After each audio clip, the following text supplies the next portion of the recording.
Making clauses cling. Reducing adjective clauses to phrases. Hello, English learners. Today, we're going to explore a nifty grammar trick that can make your English sound more natural and fluent. We'll dive into reducing adjective clauses to adjective phrases. If that sounds complicated, don't worry. By the end of this video, you'll be able to easily transform your clauses into phrases and vice versa, giving you a lot more flexibility in your English expression. Before we dive into reducing clauses to phrases, let's briefly review what an adjective clause is. An adjective clause, also known as a relative clause, is a group of words that contain a subject and a verb, and they describe or provide more information about a noun.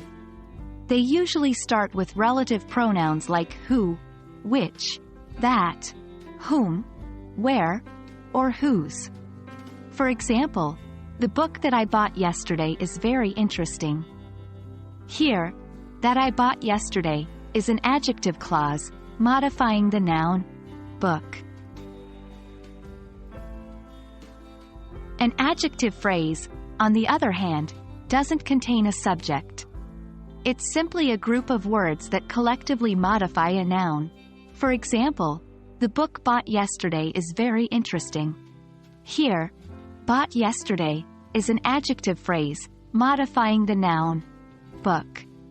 Notice the difference between the two sentences? The adjective clause has a subject, I, but the adjective phrase doesn't. Now, onto the juicy part. Reducing adjective clauses to adjective phrases. Here are some steps to guide you through the process. 1. Identify the adjective clause. Look for a clause that begins with a relative pronoun and contains a subject and a verb. 2.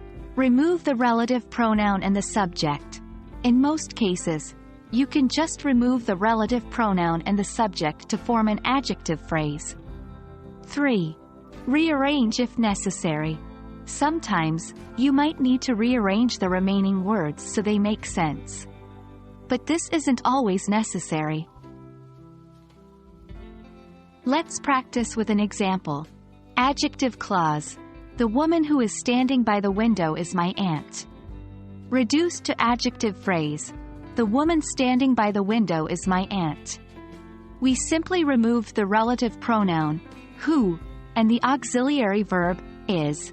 And we were left with the adjective phrase, standing by the window. While the above process generally works, there are some exceptions to be aware of. If the adjective clause modifies a pronoun, anything, something, all, none, etc., it can't be reduced. If the relative pronoun is followed by a preposition, for whom, in which, at which, etc., the clause can't be reduced. If the relative pronoun in the adjective clause is the subject of its clause, you cannot reduce the clause. By paying attention to these rules, you'll avoid common errors and sound more natural when you speak or write. And that's a wrap on reducing adjective clauses to adjective phrases. By mastering this skill, you can make your English sentences smoother and more natural. Remember to practice using both forms, and you'll become more flexible in your English expression in no time. Thank you for joining us today, and as always, keep practicing and happy learning.